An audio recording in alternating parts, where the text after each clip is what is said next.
Welcome to the 217 podcast. 217 recovery coming at you. All right. I'm Corey Winfield. Ryan Beckman. And Matthew is way over there, but we're going to talk to Matt in just a minute. I'm going to talk to Matt about some deep stuff. Some deep, emotional, hard.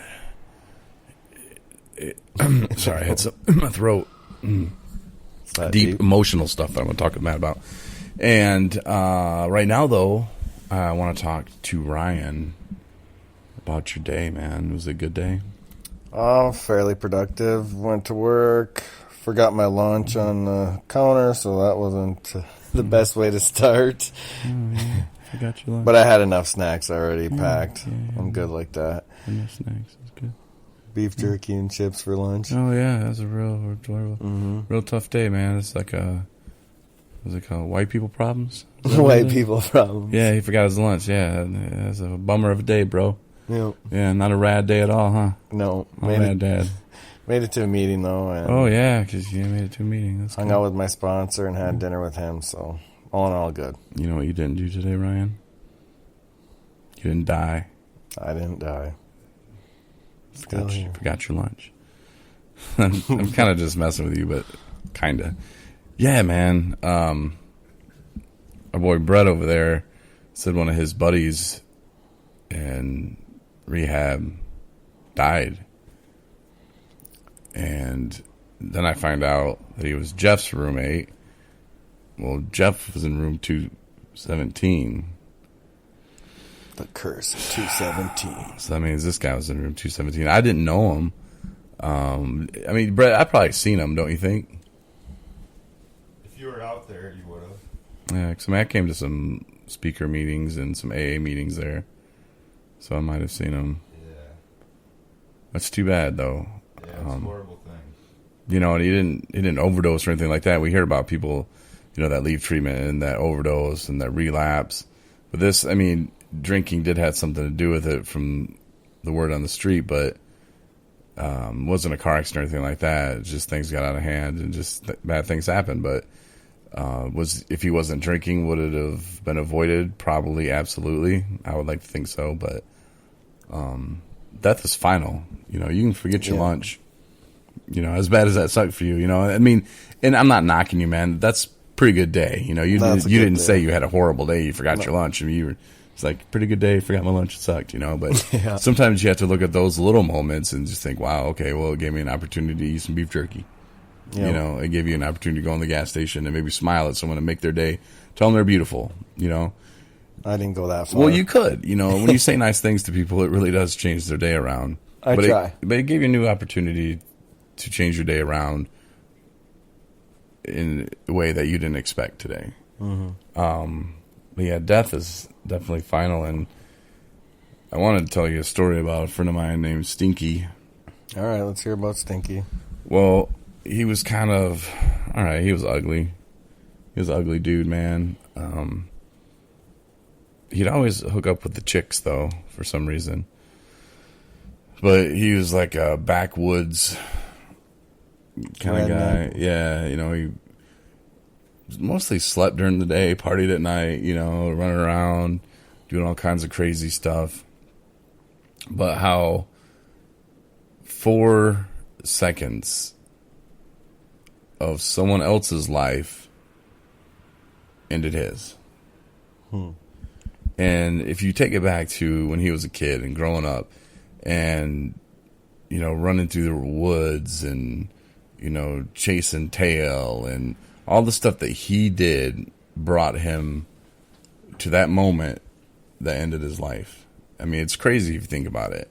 And the other person, all the things that he did and where he was going and what he was doing that night led him up to this confrontation that ended horribly. I mean, Stinky just, I don't know if he saw it coming.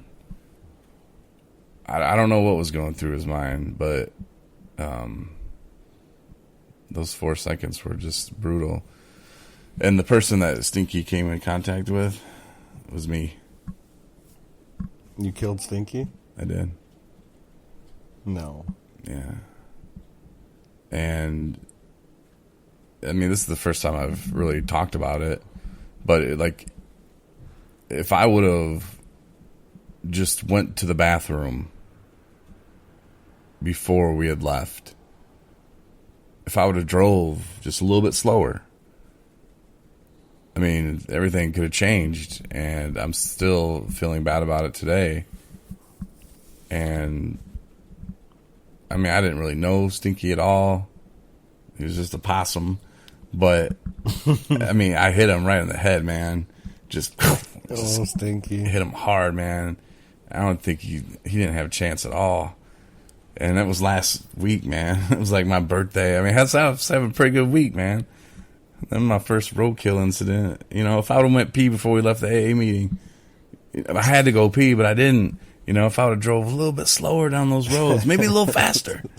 You know, it's 4 seconds is all I needed. If I'd have been 4 seconds sooner, 4 seconds later, I never would hit that possum, man. I hit him right in his head, just. And that's kind of what it sounded like. I'll never forget it, man.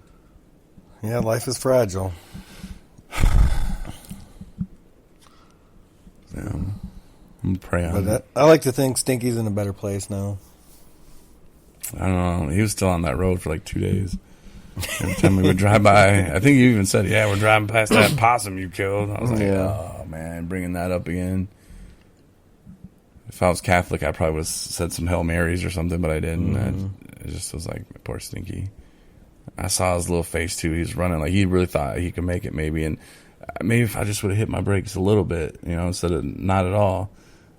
I don't know. I don't know if Stinky would affect me so much, but several years ago, I was going down the street, and the car ahead of me and my ex-girlfriend now, they hit this person's little chihuahua. Just, Oof. Yeah. And so we pulled over, and What color was it? it was the little white one. And he commenced to, like, die right there, you know. He didn't make it. Was it making noises? What do you remember? He was making some wheezing noises, and yeah, he was. Yeah. Was there blood everywhere? A little bit coming out of his mouth, and yeah. Was he smushed or? He wasn't smushed. So he looked normal. I mean, they're little enough dogs, but he just got hit in the head, probably with something underneath the underbody. You know, it didn't. So his head was crushed in. It wasn't all crushed in. He wasn't mangled that much. His eyes weren't hanging out or anything. No, it wasn't. He wasn't terribly disfigured, but he was dying. Mm-hmm. Maybe probably broke his little bones. Mm-hmm. Well, then we just picked him up and brought him to people's house that were right there and gave him their dog. It was sad. Damn. Were they crying? Yeah. Did you say anything to him? Like, here's Sorry. your dog, man. Just sorry if somebody just hit him. It wasn't me, but. And you know, they say some people, you know, like, thank God, you know, Stinky was the only one I've really taken. But when some people, like, I've heard of people, oh, you hit my dog and didn't even stop. Some people aren't built that way. You know, death is death. You know, maybe they're huge dog lovers and they just hit a dog and they're just like, oh, no, I didn't want to see that. I can't go back. You know, it's not out of disrespect for the owner or blatant no respect for life. Maybe it's just they're not built that way.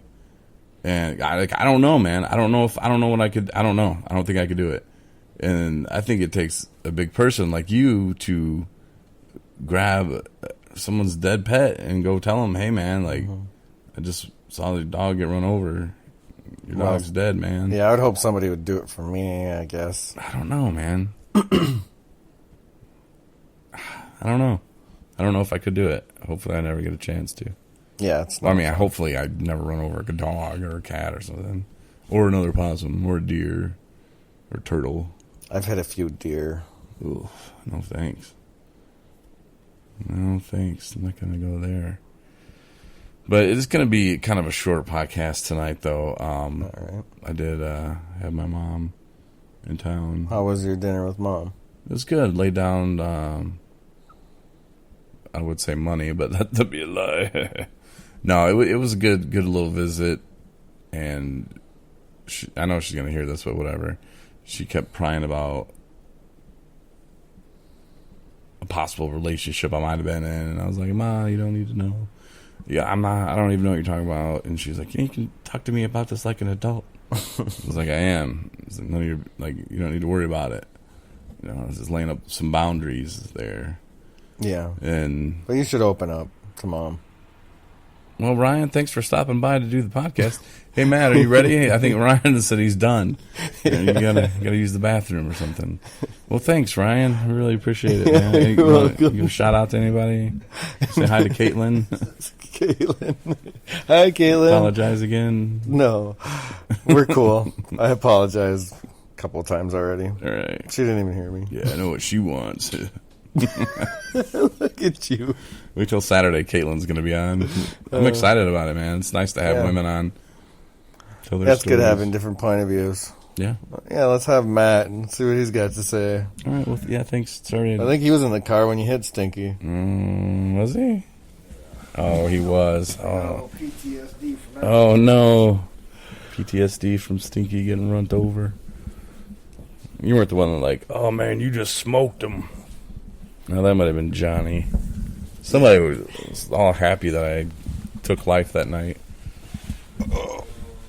Yeah, we're just laying up in my bed, getting all comfy, even though you don't look comfy. It's probably not. Not comfy at all, No. but that's all right. Yeah, I so gotta get used to being uncomfortable. yeah, you were talking about that. Thank you, brother. And like, describe the feeling of uncomfortable that you get, because I think I know exactly what you're talking about, because you mentioned it the other day.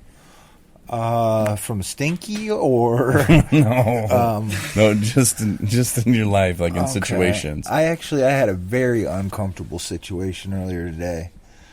I went down to Family Fair, the pharmacy at Family Fair, to get my medication because I took my last pill this morning. So I had expectations. I think they were realistic to go down there and get my medication. And I got down there, told them what I needed. They said, okay, it'd be about an hour. So I went outside and sat. And they called me. And I was figuring they were done and ready to pick up. But the call was that my insurance had been canceled. And that if I wanted my medication, I was going to have to pay for it.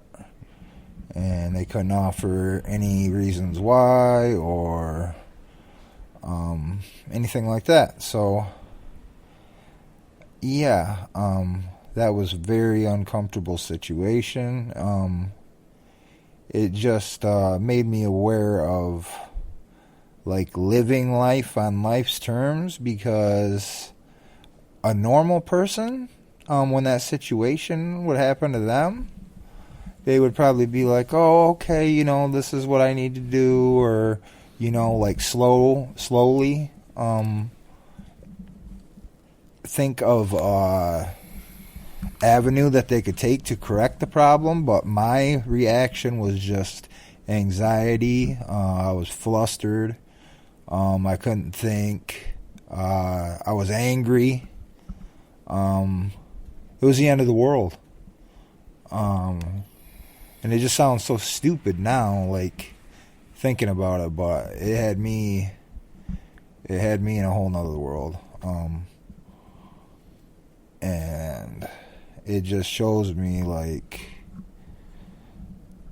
where I've, like, been laxed and, just in real life situations, I'm not that skilled or experienced with them. And it's aggravating. Yeah. So. I think you give normal people too much credit, because you say that normal people would have done this. Oh my gosh, no, dude. Like, I don't know. I think you give normal people too much credit, because the average person would have flipped the F out. They would have been like, no, you call them and you get this figured out. And I doubt you did that. That would have been